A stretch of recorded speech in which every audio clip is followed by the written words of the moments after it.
68তম অধ্যায় শকুন্তলোপাখ্যান দুষ্মন্ত বৃত্তান্ত। জনমেজয় কহিলেন, হে ব্রাহ্মণ, দেব, দানব, গন্ধর্ব, অপ্সরা ও রাক্ষসগণের অংশাবতরণ সবিশেষ শ্রবণ করিলাম। এক্ষণে কুরুদিগের বংশবৃত্তান্ত আদ্যপান্ত শ্রবণ করিতে বাসনা করি, মহাশয়। অনুগ্রহ করিয়া এই সকল ব্রহ্মর্ষিগণ সন্নিধানে বর্ণন করুন। বৈশম্পায়ন কহিলেন, হে ভরতকুল প্রদীপ, পূর্বকালে পুরু বংশের আদিপুরুষ দুষ্মন্ত নামে এক মহাবল পরাক্রান্ত মহীপাল ছিলেন। সেই মহাত্মা ব্রাহ্মণক্ষত্রিয়াদি চতুর্বর্ণাধিষ্ঠিত যবনাদি ম্লেচ্ছজাতিসমাকীর্ণ শশাগরা ধরার প্রধান চারি খণ্ডে এবং নানাবিধ দ্বীপ ও উপদ্বীপে একাধিপত্য করিতেন। তাঁহার রাজ্যশাসন সময়ে বর্ণসংকর এবং পর্দারনিরত বা অন্য কোন প্রকার পাপাসক্ত লোক ছিল না। সকলেই ধর্মপরায়ণ ছিলেন।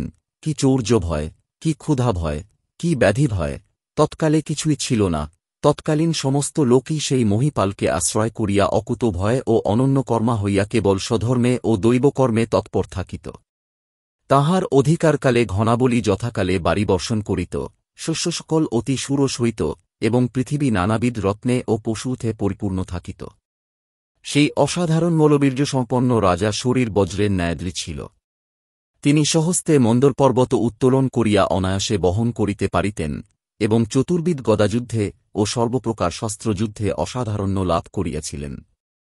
সেই সর্বলোক সুবিখ্যাত প্রজারঞ্জক ভূপতি বলে বিষ্ণুতুল্য, তেজে ভাস্কর তুল্য, গাম্ভীর্যে সাগর তুল্য ও সহিষ্ণুতায় ধরাতুল্য ছিলেন। তিনি ন্যায়পরতা ও ধর্মপরতা দ্বারা সকল লোকের মনস্তুষ্টি সম্পাদন করিতেন।